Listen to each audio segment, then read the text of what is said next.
Boa noite. Boa noite, meus irmãos. Boa noite, Igreja Atos São Gonçalo. Bênção. Gente, meu coração está tão acelerado que se eu abrisse aqui vocês iam falar que é uma escola de samba. Porque está assim, alegre, ao mesmo tempo, explodindo de alegria de estar aqui com vocês. Que saudade de vocês. Meu nome é Luiz, eu sou presbítero dessa igreja. E é uma honra estar aqui com vocês para compartilhar a palavra do Senhor. Eu estou lá em Itaipuaçu, então tenho passado mais tempo lá na cidade de Itaipuaçu, no bairro de Itaipuaçu de Maricá. E nós temos sido muito abençoados por Deus naquele lugar, como o pastor Alessandro citou aqui, a graça de Deus tem derramado toda manhã de domingo. E aqui tem um pouco da nossa família, está ali o Marcelo, a Patinha, a Mara, o Isaac, que vocês viram tocando, sua filhinha Marisa, minha esposa, meu filho, todos puderam estar aqui com a gente hoje. Muito obrigado, que eu falei com eles na mesma hora. Vamos sim, vamos estar lá com os nossos irmãos de São Gonçalo. Deus abençoe vocês. Nós estamos numa série, como vocês sabem, lá em Itaipuaçu também, Encontros com Jesus, baseado no livro de João. Sim, crianças, verdade. Vem aqui.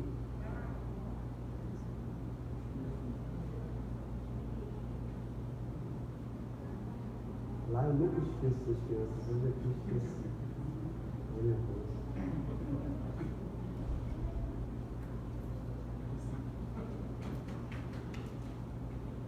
venham, estenda sua mão para cá, vamos abençoar nossas crianças. Vem aqui pertinho do papai. Né?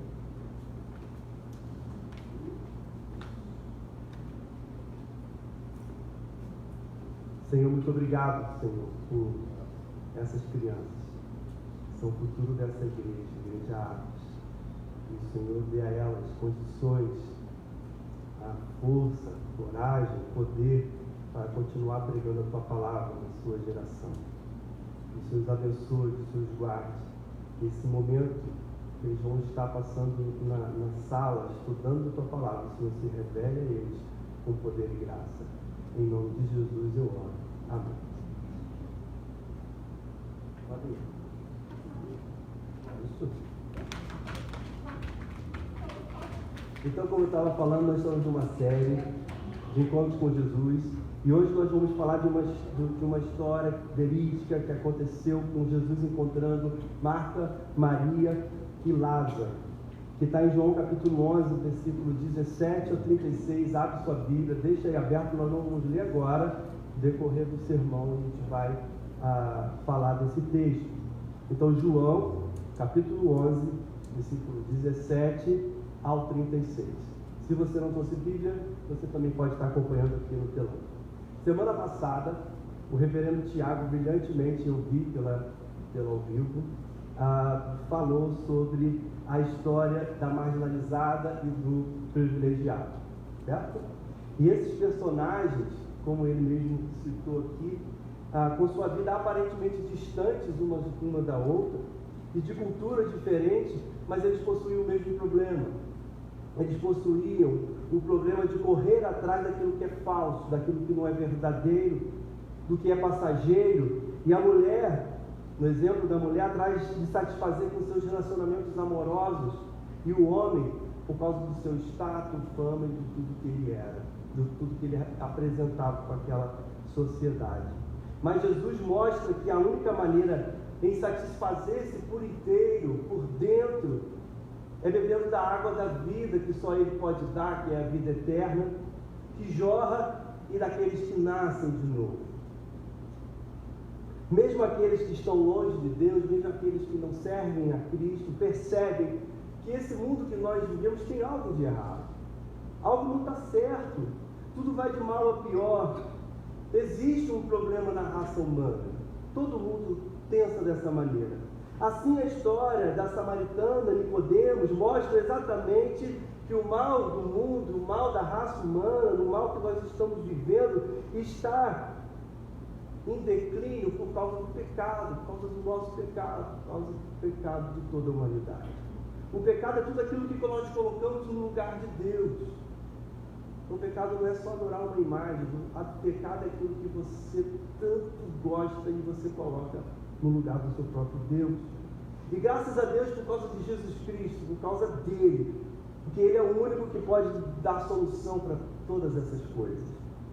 Mas hoje, nós vamos mais uma vez ver uma história baseada no Evangelho de João, como já citei, que conta então como Jesus se relacionou com esses irmãos, Marta, Maria e Lázaro. No capítulo 11 de João, então, vai relatar que Lázaro, é chamado aquele a quem ele ama. Um termo que era muito usado para descrever aquelas pessoas que eram mais chegadas perto de Jesus, os seus discípulos. Sabe aquelas pessoas que durante a vida que você conhece e que você caminha com essa pessoa e você fala assim, essa pessoa é muito mais do que um irmão, ele é um amigo, ele faz parte da minha família, você o ama como se fosse o seu próprio irmão. Era assim o relacionamento de Jesus com esses irmãos. Jesus os considerava, os amava muito. O texto que já vamos ler conta então que Lázaro fica muito doente, a sua vida fica à beira da morte. Maria e Marta, então, conhecendo Jesus profundamente, o seu poder, manda chamá-lo. Mas infelizmente não tem tempo para elas. E o que acontece? Jesus chega logo após e Lázaro já tinha falecido. Jesus chega e todos já estão chorando, já se passaram 4 dias vivendo então o luto, e Lázaro também já estava sepultado. Essa história é bem conhecida, eu acredito por muitos de vocês já ouviram muitas pessoas pregar sobre isso, mas essa história, ela revela quem é Jesus. É isso que nós vamos falar nessa noite, quem é Jesus, mas também revela com muita profundidade o que ele veio fazer aqui nessa terra. Vamos ao texto, abre aí então, o versículo 17 vai dizer o seguinte: ao chegar, Jesus verificou que Lázaro já estava no sepulcro havia 4 dias. Betania estava a cerca de 3 quilômetros de Jerusalém, e muitos judeus tinham ido visitar Marta e Maria para confortá-las pela perda do irmão. Quando Marta ouviu que Jesus estava chegando, foi encontrá-lo, mas Maria ficou em casa. Disse Marta a Jesus: Senhor, se estivesses aqui, meu irmão não teria morrido. Mas sei que, mesmo agora, Deus te dará tudo o que pedires. Disse-lhe Jesus: o seu irmão vai ressuscitar. 24. Marta respondeu: sei que ele vai ressuscitar na ressurreição no último dia. Disse-lhe Jesus: eu sou a ressurreição e a vida. Aquele que crê em mim, ainda que morra, viverá. E quem vive e crê em mim, não morrerá eternamente. Você crê nisso? Ela lhe respondeu: sim, Senhor, eu tenho crido que tu és o Cristo, o Filho de Deus, que deveria vir ao mundo. E depois de dizer isso, foi para casa, e chamando à parte Maria, disse-lhe: o Mestre está aqui e está chamando você. 29. Ao ouvir isso, Maria levantou-se e depressa foi ao encontro dele. Jesus ainda não tinha entrado no povoado, mas estava no lugar onde Marta o encontrara. Quando notaram que ela se levantou depressa e saiu, os judeus que estavam confortando em casa seguiram-na, supondo que ela ia ao sepulcro para ali chorar. Chegando ao lugar onde Jesus estava e vendo, Maria prostrou-se aos seus pés e disse: Senhor, se estivesses aqui, meu irmão não teria morrido. Ao ver chorando Maria e os judeus que o acompanhavam, Jesus agitou-se o espírito e perturbou-se. Onde o colocaram? Perguntou ele. Vem e vê, Senhor, responderam eles. Jesus chorou. Então os judeus disseram: veja como ele o amava. Baixe sua cabeça e vamos orar. Pai, muito obrigado por mais uma vez estar aqui expondo a tua palavra. Que o Senhor tenha misericórdia da minha vida, que o teu Santo Espírito fale aos nossos corações, que o Senhor mostre suas verdades, quem é Jesus, e que possamos te amar cada vez mais, porque o Senhor é o Deus da nossa vida e da nossa salvação. Eu te peço isso, que o Senhor conduza todo esse sermão para a tua glória. Eu oro em nome de Jesus. Amém.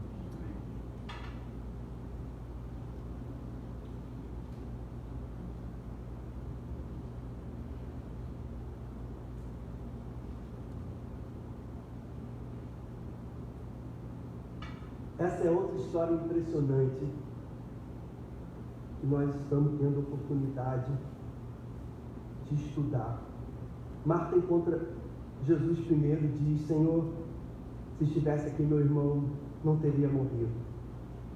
Jesus conversa com ela, e se você for pensar logo em seguida nas respostas de Jesus, parece que Jesus e Marta estão tendo um confronto de palavras. No entanto, quando ele encontra-se com Maria, Maria fala chega para Jesus da mesma maneira, com as mesmas palavras, e Jesus responde às duas irmãs de forma diferente. Quando Marta vai até Jesus, a resposta dele, como eu disse, parece que abre uma discussão entre os dois. Jesus começa ali a questionar Marta revida. E se Marta falasse, é como se Marta falasse para Jesus: Jesus, você chegou tarde demais, o meu irmão já está morto. Mas Jesus responde: peraí, Marta, você não sabe com quem você está lidando? Eu sou a ressurreição e a vida. Eu não chego atrasado. Nada para mim é tarde demais, Marta. O coração de Marta ansioso, ali sem esperança, porque o seu irmão já estava morto há 4 dias, em desespero. Então Jesus repreende Marta, mas derrama ao mesmo tempo no coração dela esperança. Quando Jesus vê Maria, ela diz exatamente as mesmas palavras para Jesus, e a resposta de Jesus é bem diferente. Jesus não leva a conversa para uma discussão, nem repreende Maria por ela estar triste, por ela estar ali com falta de confiança porque o seu irmão acaba de falecer. Na verdade, ele não consegue nem falar, ele simplesmente, com um nó na sua garganta, ele chora. Jesus, na verdade, sente a dor de Maria e chora. Jesus chorando, então, com sua voz embarcada, como nós estamos diante de uma situação terrível. Jesus, então, não consegue dizer nada. A única coisa, então, que depois de chorar, ele diz: onde colocaram? É a única palavra que Jesus fala. Essa reação diferente de Jesus revela algo muito profundo na vida dele. É curioso, porque se nós olharmos para isso, Jesus chorando, Jesus então demonstrando sentimentos, parece então que está indo contra a sua natureza divina, de quem é Deus, de quem é Jesus. Mas aponta, irmãos, e revela para nós o seu caráter, a sua identidade e o que ele veio fazer na nossa vida. O primeiro ponto que eu quero trazer nessa noite é Deus homem. Vamos imaginar que você tenha algum poder divino, ou você tem acesso a algum poder divino. E aí você chega no velório de um seu amigo e vê então as pessoas que você ama chorando, desesperado.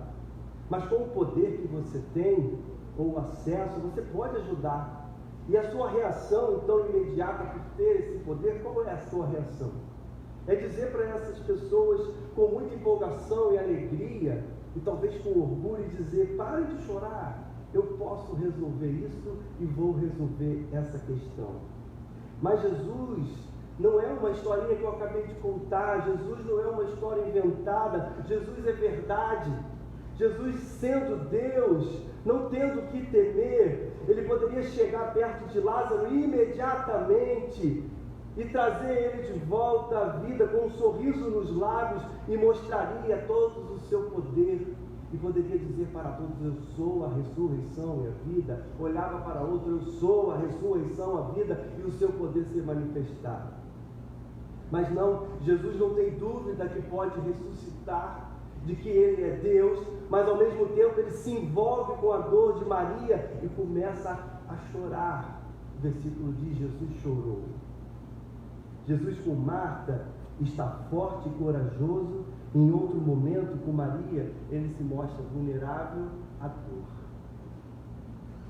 João está revelando que Jesus é ao mesmo tempo verdadeiramente Deus e plenamente humano. É isso que o nosso Jesus é.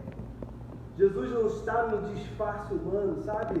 Aquelas festas que as pessoas se vestem para ficar disfarçada. Jesus não está disfarçado de humano para poder então ninguém descobrir que ele é o próprio Deus. Não, Jesus não está, Jesus é humano, mas ele é verdadeiramente Jesus. Jesus é Deus e homem. Com Marta ele diz: eu sou a ressurreição e a vida. Ele se declara Deus e somente Deus pode dar vida ou tirá-la. Jesus não diz: eu posso reviver Lázaro, pois eu tenho acesso ao poder divino. Eu vou ver o que eu posso fazer. Calma, espera aí que eu vou ali consultar alguma coisa para ver se eu posso resolver isso. Não, Jesus diz: eu sou o poder que dá vida e sustenta todas as coisas. Esse é o nosso Deus. Em todos os evangelhos, se você ver, Jesus vai fazer várias afirmações que é Deus. Jesus é Deus.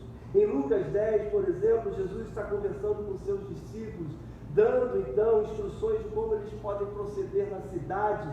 E de repente Jesus faz uma declaração espontânea e ele diz: eu vi Satanás caindo do céu como um relâmpago. Imagina aqueles discípulos olhando para Jesus, do nada ele diz: eu vi Satanás caindo como um relâmpago, e ele declara essas palavras. Então o que ele está dizendo? Eu sou Deus e eu vivo desde a eternidade, eu sou. Fico imaginando os discípulos assustados fazendo pergunta: peraí, ele estava lá, ele viu Satanás cair do céu, ele lembra disso faz tanto tempo. Outra declaração que chocou naquela época foi em Marcos capítulo 2 e 5, veja comigo. Vendo a fé que eles tinham, Jesus disse ao paralítico: filho, os seus pecados estão perdoados. Pensa como eles. Para nós é muito fácil ler isso aqui e dizer: Jesus perdoa os pecados, mas nós sabemos, irmãos, que só podemos perdoar alguém se alguém pecou contra você mesmo. Como que eu posso perdoar o pecado que alguém fez contra vocês? É só vocês terem o poder e a possibilidade de fazer isso. Eu não posso perdoar aquele que te feriu, a não ser você mesmo. Mas Jesus diz para o paralítico: filho, os seus pecados estão perdoados. Então ele está afirmando que era o próprio Deus. E todos os pecados que o homem cometeu contra Deus, isto é, ele estava pecando contra o próprio Jesus. Jesus diz: eu perdoo todos os seus pecados. Jesus, em suas palavras e atitude, por causa desse envolvimento, Jesus estava gerando ao mesmo tempo alguns sentimentos de amor, de adoração, e em outros sentimentos de ódio e raiva. Em João capítulo 5, conta a história do tanque de Betesda. Não vou falar sobre a história.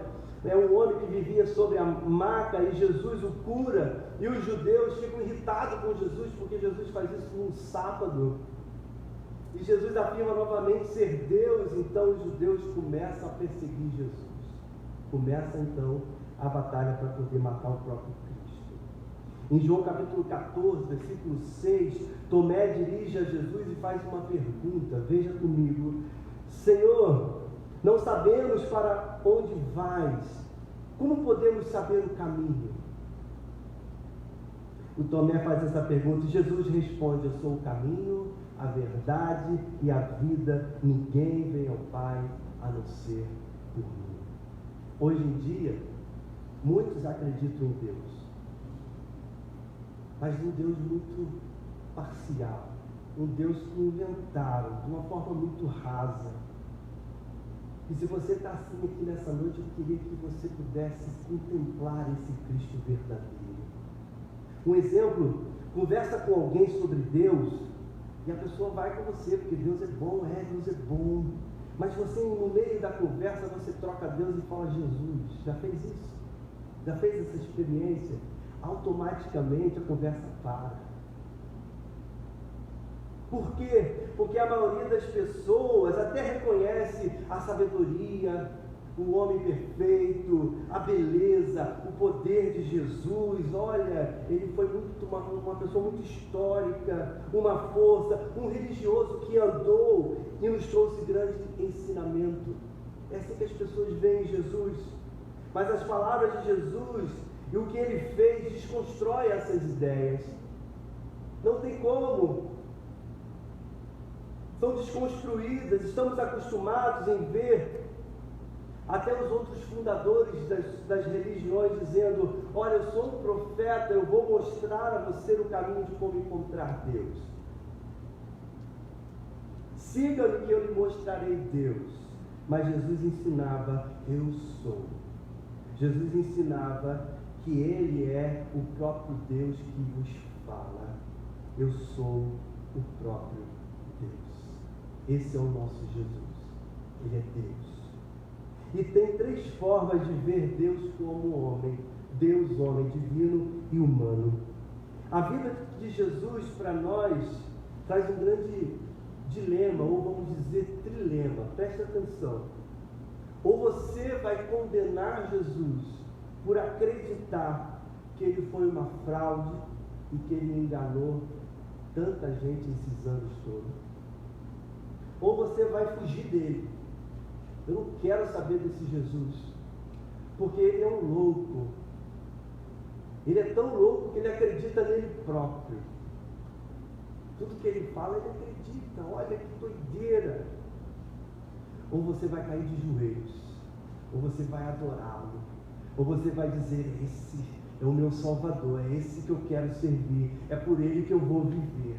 São essas 3 formas. E qual das formas que você se encontra nessa noite, irmãos? Você quer fugir dele porque ele é completamente doido? Ou você quer adorá-lo porque ele é o teu Salvador? Ele é o único que pode trazer então esperança e salvação? Ou você o condena? Porque não existe Deus. Jesus não é Deus. Aonde você se encontra? Porque essas 3 reações, elas são possíveis ao ler a história de Jesus. Elas são possíveis e a gente vê isso o tempo todo.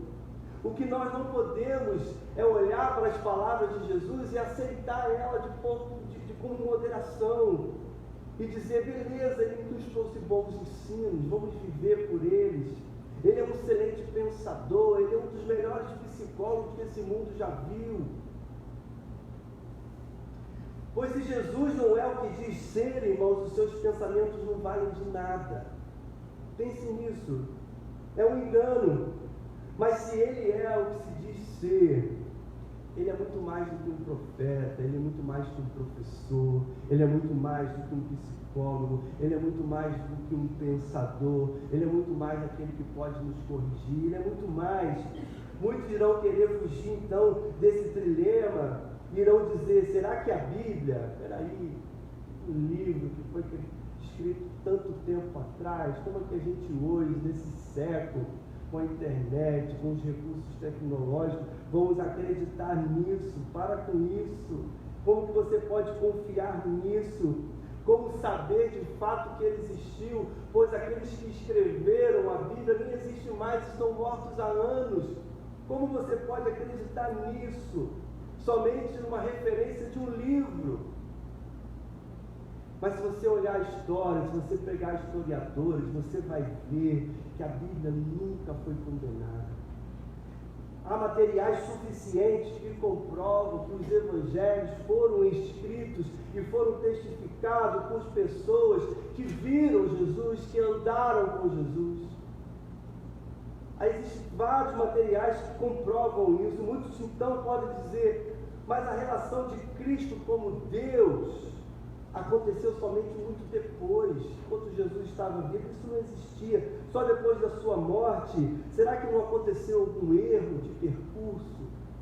E aí inseriram isso e hoje vocês acreditam que Jesus é Deus? Há algum erro?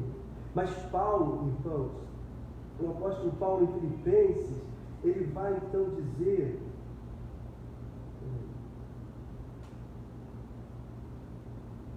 Paulo então vai escrever, na verdade, um hino que expressa bem a divindade de Jesus.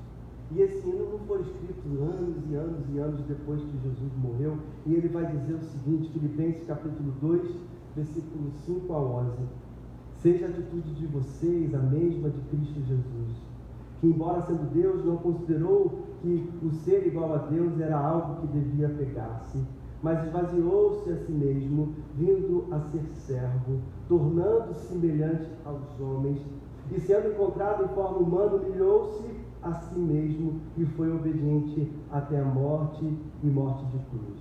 Por isso Deus o exaltou à mais alta posição e lhe deu um nome que está acima de todo nome, para que o nome de Jesus se dobre de todo o joelho, no céu e na terra e debaixo da terra, e toda língua confesse que Jesus Cristo é o Senhor, para a glória de Deus Pai.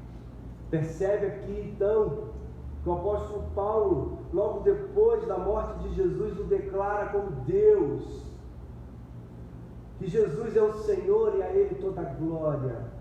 As evidências são muitas, eu poderia aqui ficar horas falando com vocês, mas tenta pensar agora como um judeu daquela época.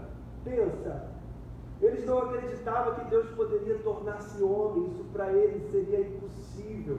O Deus de toda a terra vir como um homem, isso seria impossível, e mesmo que Jesus fosse muito carismático, bondoso como ele era, se ele não fosse o que eu vou revelar daqui a pouco, muitos não acreditariam nele. Por quê? Porque a história vai dizer, se você for olhar, muitos tentaram trazer para si um senso de divindade, se declarando o próprio Messias antes de Jesus. Por que eles não conseguiram então? Chegaram até a ter pessoas seguindo eles, por acreditar de certa forma que ele era o Messias, mas jamais nenhum foi adorado como Deus.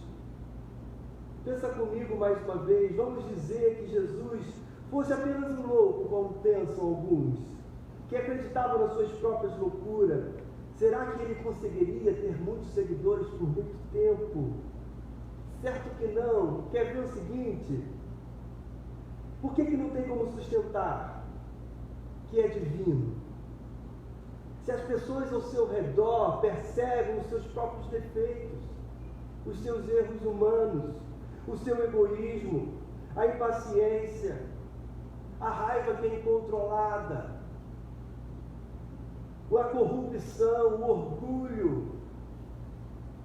Não é assim? Pensa hoje nas redes sociais, aquele ator famoso, ou aquele influencer famoso que tem lá milhões de seguidores, e quando ele revela a sua humanidade, quando ele vai contra aquilo que aquelas outras pessoas, aqueles seguidores acreditam, o que acontece? Eles vazam, eles vão embora. Não quero mais seguir essa pessoa, olha o que ela disse, olha o que ela faz, olha como ele se comporta. É assim. Voltando para Jesus, então o mínimo de sinais desses defeitos humanos, os seguidores deles então partiriam. E não iriam acreditar que Jesus era Deus. Mas com Jesus foi diferente, irmãos.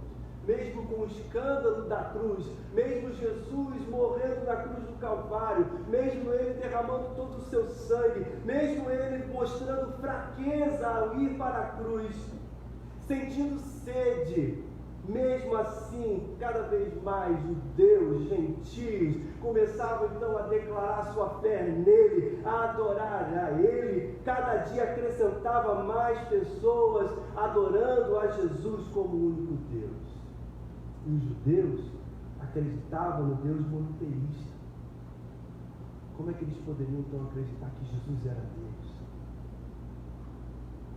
Não existia vários deuses. Então eles começaram a adorar que Jesus sim é o único e o verdadeiro Deus. Jesus conseguiu então demonstrar na sua humanidade a perfeição, coisa que eu e você e que todos que já foram nunca vai conseguir, porque a nossa humanidade ela é imperfeita, somos pecadores por natureza, fomos gerados pelo pecado, somos marcados pelo pecado, mas o seu retrato expressava beleza, glória, graça, que hoje nós encontramos registrados na própria Bíblia, que é a pura verdade.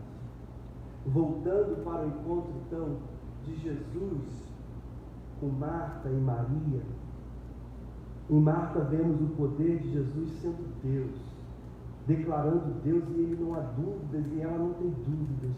Ele é Deus. Mas se o texto acabasse somente no episódio do encontro de Jesus com Marta, nós não teríamos então Jesus com profundidade, como nós vamos ver agora. Mas a história continua e traz Jesus agora soluçando pelo sofrimento de Maria perto da sepultura de Lázaro.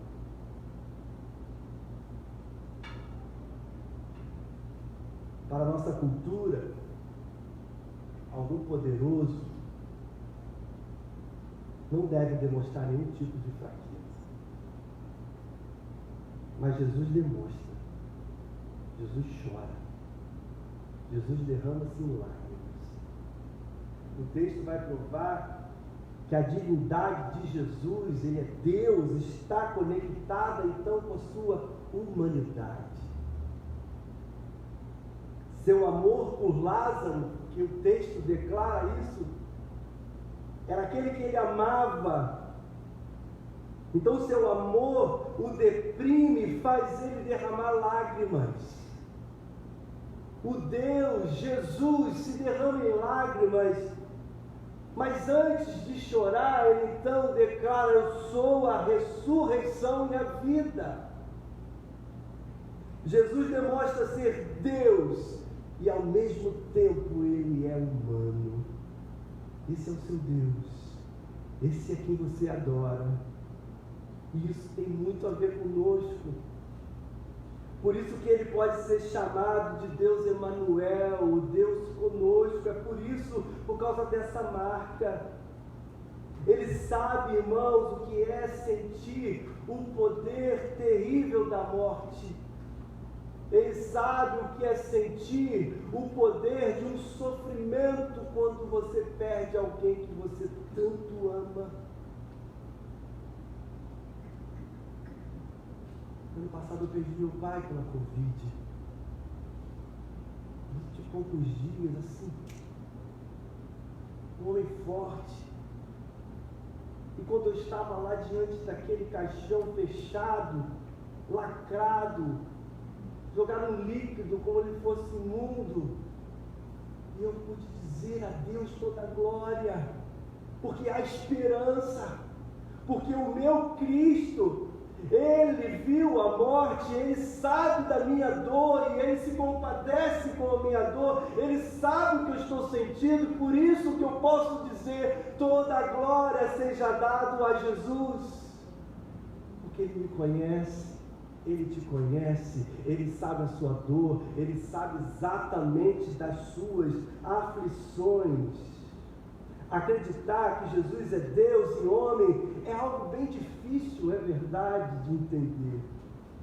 Mas preste atenção: se Jesus não é um ser humano com uma consciência mais elevada, Jesus não é nada disso. Um ser evoluído que consegue ter uma melhor percepção de quem é Deus, não é. Na verdade, Jesus é o próprio Deus, creia nisso. Sirva a Ele, porque Ele é o teu próprio Deus, chame Ele de Deus, mas ao mesmo tempo perceba que Ele também é humano. Só o cristianismo nós vamos encontrar essa definição. Nenhuma outra religião vai concordar com isso. O Criador, o sublime, o poderoso, o sustentador desse céu, como nós cantamos, o poderoso, o autor da vida, aquele que sustenta, aquele que soprou em nós e deu o seu Espírito, tornou-se frágil, mortal, limitado, sentiu a dor, o amargo da morte. E eu pergunto: você crê que Deus é ao mesmo tempo Deus e humano? Você crê? Eu entendo se há dúvida com você. Calma. É possível ter dúvidas.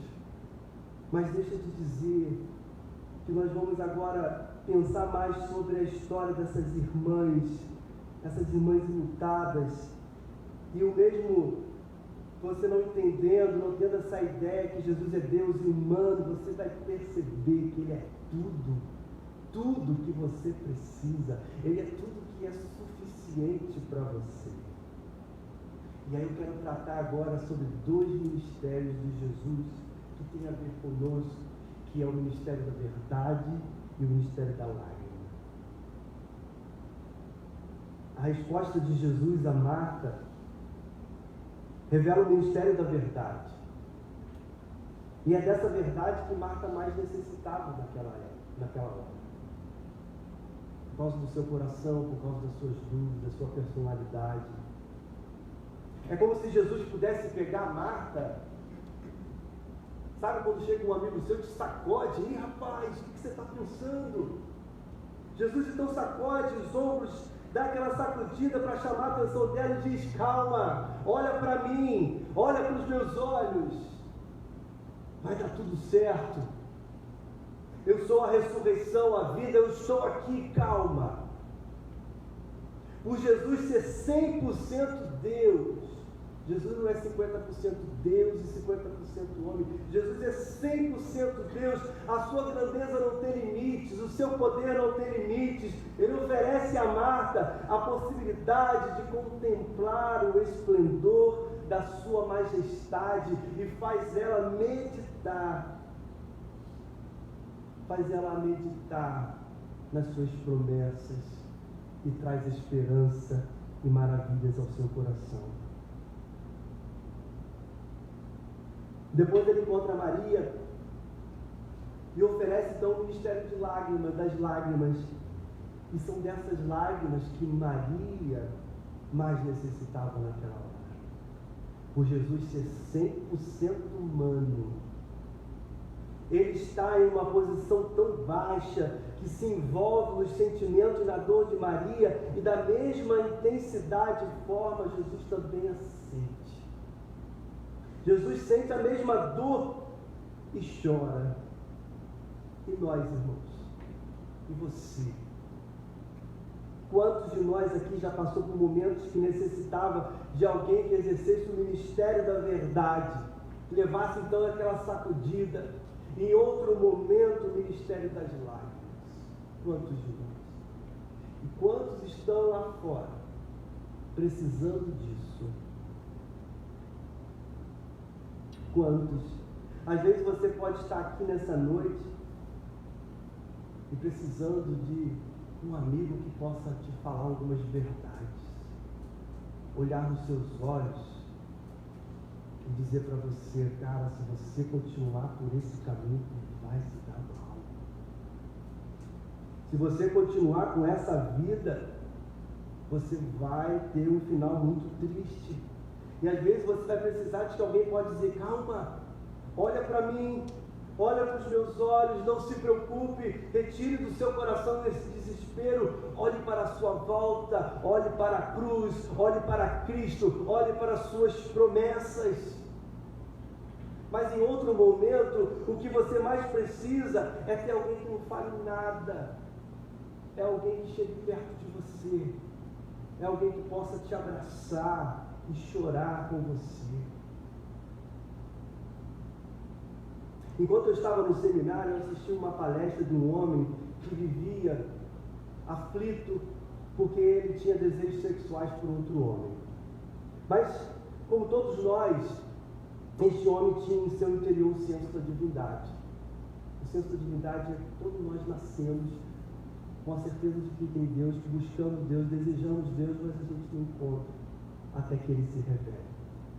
Esse homem, lógico que tinha isso, ele sabia que tinha algo errado dentro do seu interior, um vazio enorme que nada poderia ser preenchido, nenhum relacionamento era capaz de trazer alegria suficiente para a vida. Foi então que ele entrou em várias igrejas, isso foi ele contando, só estou resumindo, mas ele só encontrava olhar de desprezo, discriminação.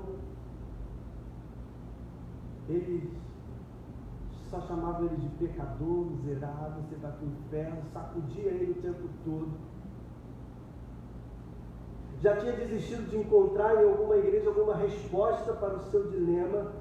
Certo dia ele passava pela rua, ele ouve uma canção, e essa canção desperta a vontade de entrar. Ele olha uma igreja e ele lembra de tudo que já passou, mas mesmo assim ele entra. E no meio de uma oração vem um irmão, abraça ele, não diz uma palavra, apenas começa a chorar. E eles dois choram, e eles choram, e eles choram, e ele sai daquele lugar, e ele encontra nas lágrimas daquele desconhecido, e ele diz o seguinte, que marcou a minha vida: eu entrei naquela igreja e encontrei Deus, revelado naquele homem, um Deus palpável, alguém que pôde revelar Cristo nas suas próprias lágrimas. Às vezes, impor a verdade a alguém que passa pela adversidade é um erro terrível, como fizeram com este homem. Mas, por outro lado, apenas orar e não dizer a verdade também é outro lema, é algo terrível. E como a gente pode entender isso? Nós estamos aqui quantas pessoas, cada um tem o seu temperamento, tem a sua personalidade, cada um tem um pouco de paciência, outros têm mais paciência. E como saber, então, lidar com essa situação de encontrar alguém e saber o que ele precisa, da verdade ou das lágrimas? A maioria de nós temos a tendência de dar sacudida, de quebrar uma perna. Não temos paciência, é comum partirmos logo para o confronto. Mas pense na atitude de Jesus com essas irmãs. Jesus nunca é forte demais quanto deveria ser manso. Jesus, ele é muito menos ele é manso quanto deveria ser forte. Jesus não é um tipo de psicólogo e conselheiro capaz de identificar as melhores atitudes, o melhor caminho para seguir ajudando as pessoas, não. Jesus, irmãos, é a própria verdade em lágrimas. Jesus é o Deus encarnado. É um paradoxo. Jesus ser tanto Deus e ser tanto humano proporciona a ele tanta beleza, tanta graça, tanta verdade que ninguém tem, ninguém vai ter nessa vida.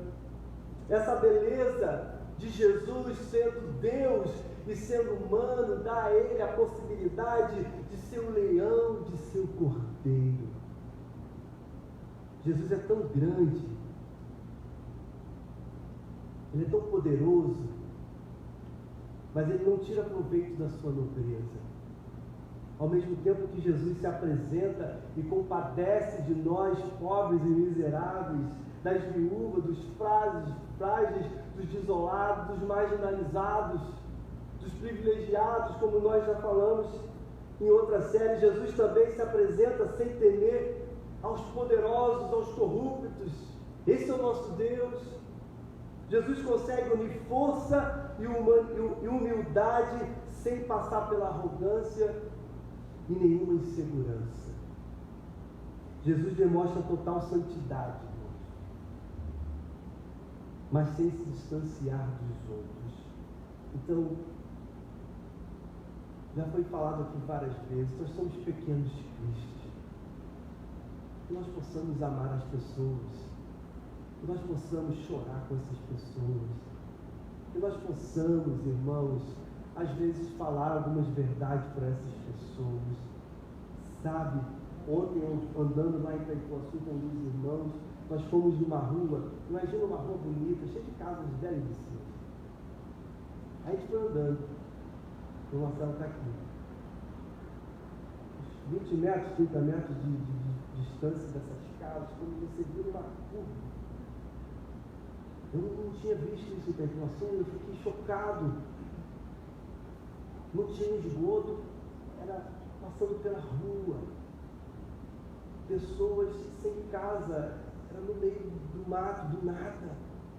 E as pessoas, quando viram a gente chegando, ficaram surpresas, como se nós fôssemos tão diferentes delas.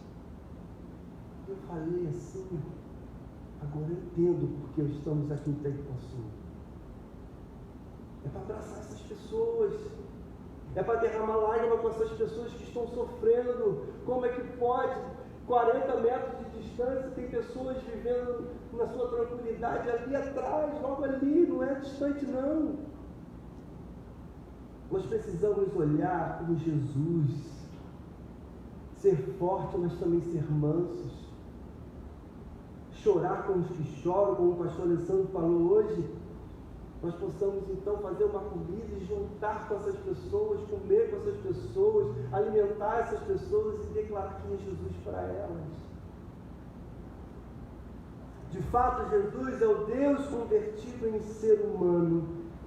É normal nós questionarmos porque o Deus poderoso, que não necessita de nada, venha da nossa parte e faz isso. Ele então se torna como de nós para sofrer. Por que Jesus então aceitou viver essa nossa fraqueza? Para isso, então, eu convido você a ler a história final desse texto, dessa história. Capítulo 11, versículo 38 ao 44. O 38 diz o seguinte: Jesus, outra vez, profundamente comovido, foi até o sepulcro. Era uma gruta com uma pedra colocada à entrada. Tirem a pedra, disse ele. Disse Marta, a irmã do morto: Senhor, ele já cheira mal, pois já faz 4 dias. Disse-lhe Jesus: não lhe falei que se você cresce, veria a glória de Deus? Então tiraram a pedra. Jesus olhou para cima e disse: Pai, eu te agradeço porque me ouviste. Eu sabia que sempre me ouves, mas disse isso por causa do povo que estava aqui, para que creia que tu me enviastes. Depois de dizer isso, Jesus bradou em alta voz: Lázaro, venha para fora. O morto saiu, com as mãos e os pés envolvidos em faixa de linho e o rosto envolto num pano. Disse-lhe Jesus: tirem as faixas dele e deixem-no ir. O versículo 38 dessa versão que nós lemos, que é da NVI, diz que Jesus, outra vez, profundamente comovido, foi ao sepulcro. Eu não sei como é que está a sua versão, mas nenhum escrito, nenhuma tradução vai revelar o peso que tem dos escritos originais. Possui um termo, então, que significa que Jesus estava urrando, é isso? Obrigado, Tiago, urrando de raiva. Os teólogos, então, vai dizer que nenhum tradutor conseguiu revelar essa ideia dessa verdade. Jesus estava com muita raiva. Imagina isso. Jesus estava com profunda raiva. Na verdade, em vez de dizer que Jesus ficou comovido, podemos ler que Jesus ficou furioso. Mas com quem Jesus estava furioso? Com quem Jesus estava com raiva? Foi com as irmãs? O texto não fala isso. A atitude de Jesus com ela não demonstra nenhuma fúria. Então, com quem Jesus estava furioso? Calvino, explicando esse texto, ele vai dizer o seguinte: leia comigo. Se Cristo não estivesse empolgado com a compaixão pelas lágrimas deles, ele preferiria manter um semblante imóvel, mas quando, por sua própria vontade, se conforma com aqueles que choram, a ponto de chorar junto com eles, e prova que tem simpatia. Pois a causa desse sentimento é, na minha opinião, expressa pelo evangelista quando ele diz que Cristo viu Maria e o resto chorando. No entanto, não tenho dúvida de que Jesus contemplou algo mais elevado, a saber, a miséria geral de toda a raça humana, pois ele sabia bem o que lhe fora ordenado pelo Pai, e porque ele foi enviado ao mundo, a saber, para nos libertar de todos os males. É por isso que Jesus está furioso, porque quando ele encontra o seu amigo morto, por causa do pecado que foi inserido nesse mundo, e pelo que ele foi designado a fazer, ele sente muita raiva. Dylan Thomas também expressa com verdade, ele vai dizer o seguinte: não mergulhe gentilmente nessa boa noite. Raiva contra a morte da luz. Jesus se enche de fúria contra a morte. Ele não diz: olha, habitue-se a ela e ponto final. Todo mundo morre. Assim é o mundo, conforme-se. Não, Ele não faz isso. Jesus olha firme para o nosso maior pesadelo, o fim da vida, a perda dos entes queridos e do amor, e se exaspera, fica louco com o mal e o sofrimento, e mesmo sendo Deus, não fica louco consigo mesmo. Percebe a atitude de Jesus? Ele se comove tanto. Ele poderia dizer: vocês que pecaram, se vira.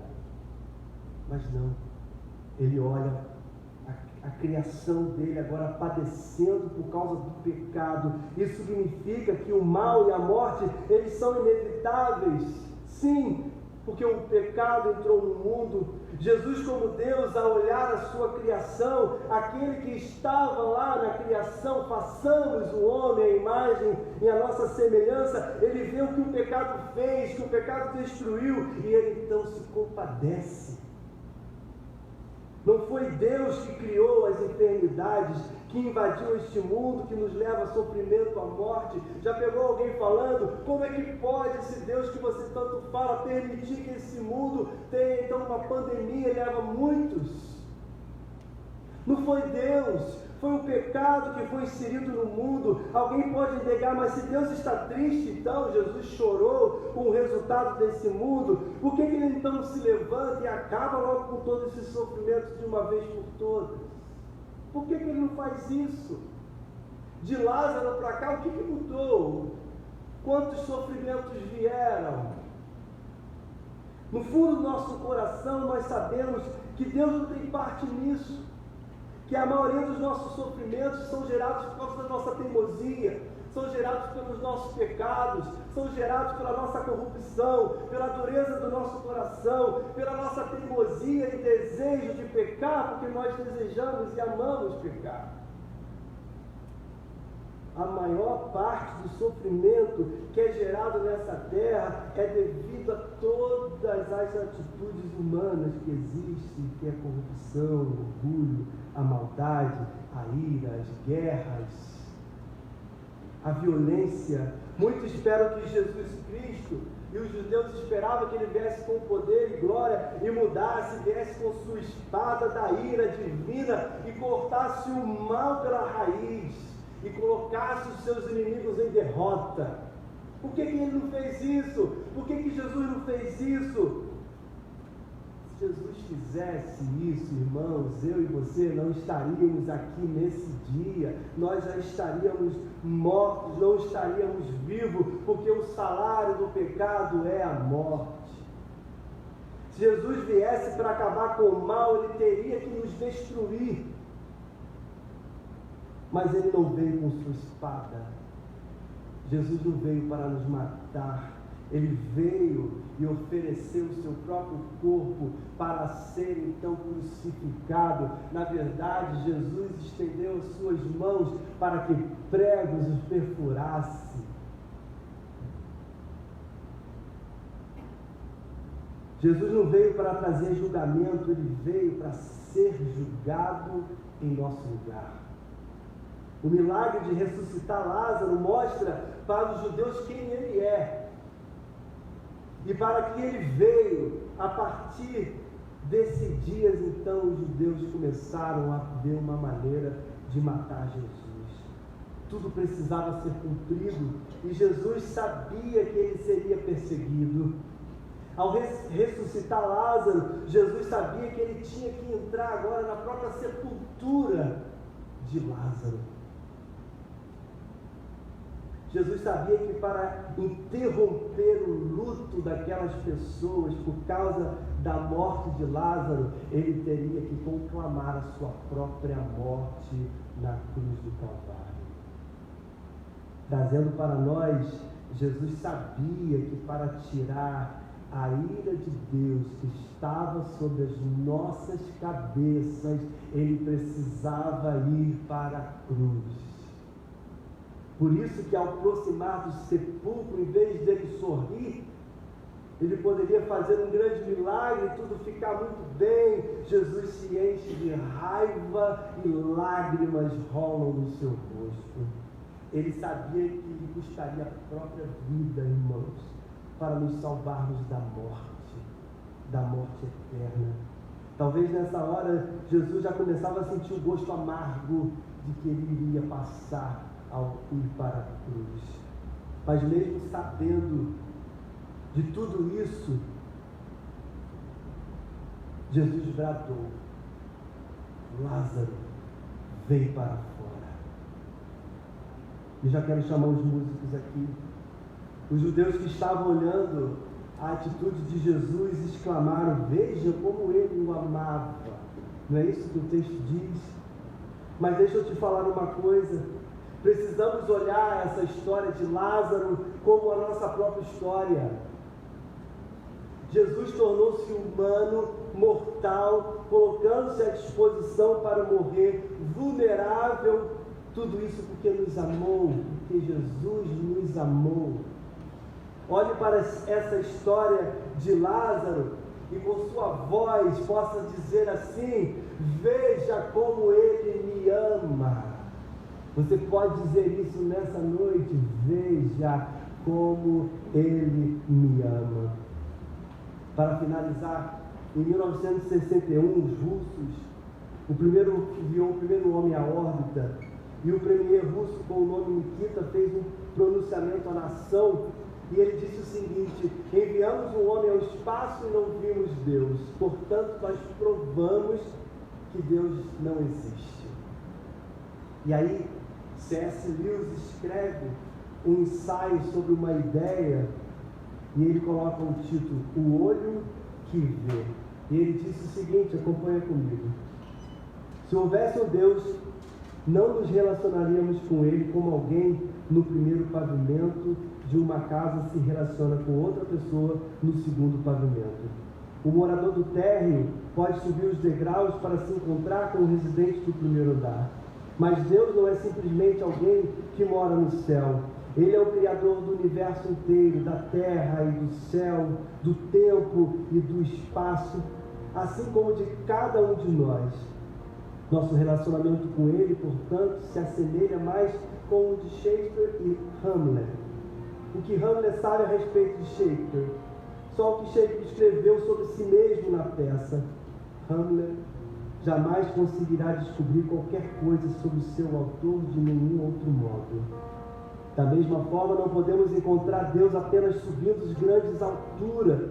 Só saberemos sobre Deus se Deus escrever algo sobre si mesmo em nossa vida, em nosso mundo. E Ele o fez. Deus, por nos amar, encarnou, veio em forma de homem, cumpriu tudo que era proposto, sentiu a nossa dor, sentiu o que é ser humano, sentiu o nosso sofrimento. Deus é extraordinário. Ele olha para o nosso mundo, e o mundo que Ele mesmo criou, agora manchado pelo pecado, e Ele viu: eu tenho que interferir neles, porque eles vão se destruir.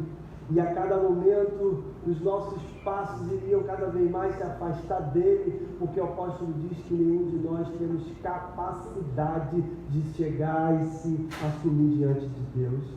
Deus se enche de dor, porque Ele nos amou. Ele vê a luta diária, Ele sabe das suas necessidades. Ele viu que os nossos pés estavam afundando na própria lama que nós criamos. Então Ele desce a nós. Ele desceu em forma de homem, nasceu numa manjedoura, sim. Ele é um menino que nos nasceu, mas Ele foi além. Por causa do seu amor, Ele não conteve, Ele morreu na cruz em nosso favor. Mais uma vez, a resposta que nós precisamos para que esse mundo se conserte, para que esse mundo possa ser melhor, é crer que a nossa vida se chama Jesus Cristo. Abaixe a sua cabeça e ore ao Senhor. Agradeça ao Deus homem, agradeça ao divino e ao humano. Agradeça porque Ele conhece o seu sofrimento. Ele conhece exatamente agora como está o seu próprio coração. Ele sabe quais são os seus pensamentos nesse exato momento. Ele conhece todas as coisas.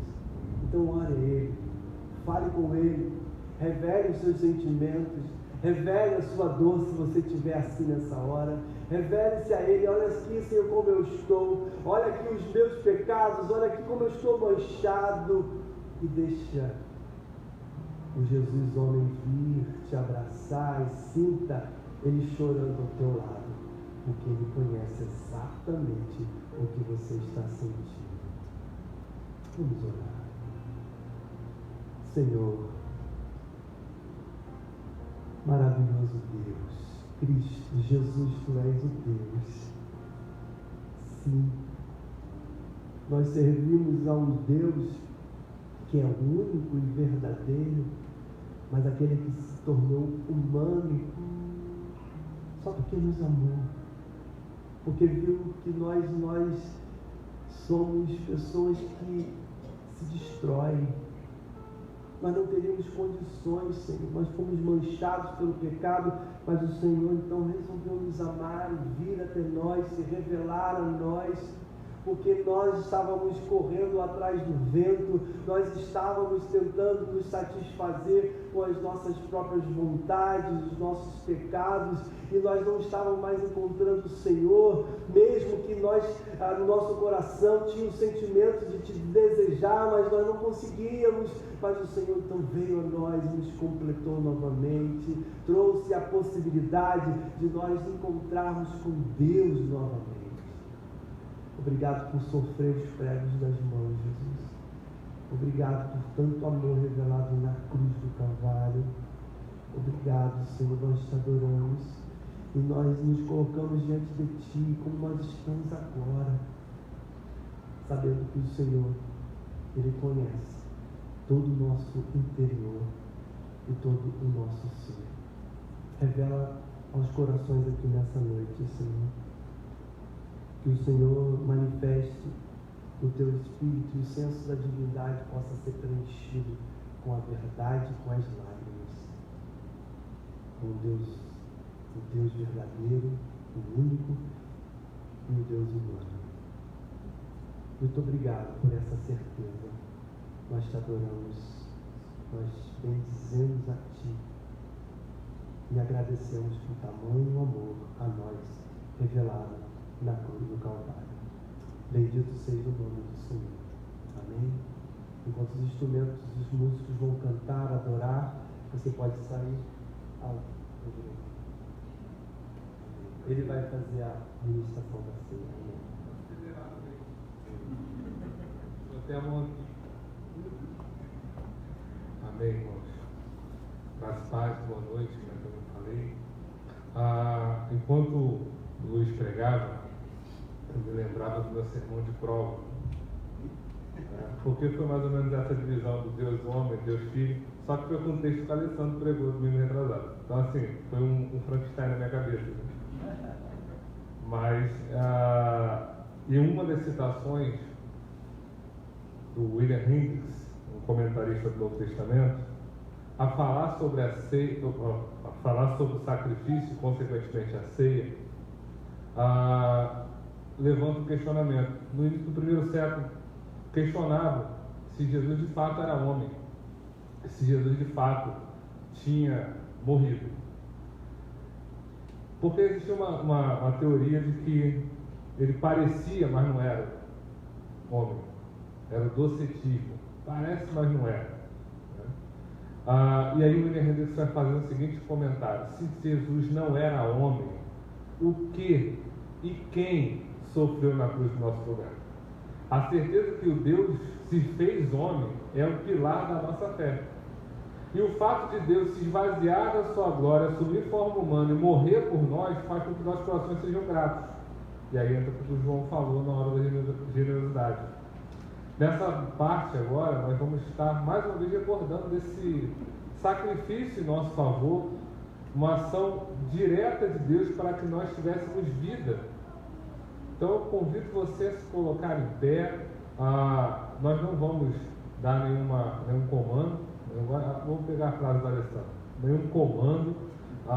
você vai vir até aqui à frente quando o Ministério do Louvor canta, vai pegar os seus elementos, voltar para o seu lugar, a orientação que você vem pelo canto, volte pelo centro, e você lembre, o texto bíblico diz que a gente tem que discernir o pão e o vinho e comer.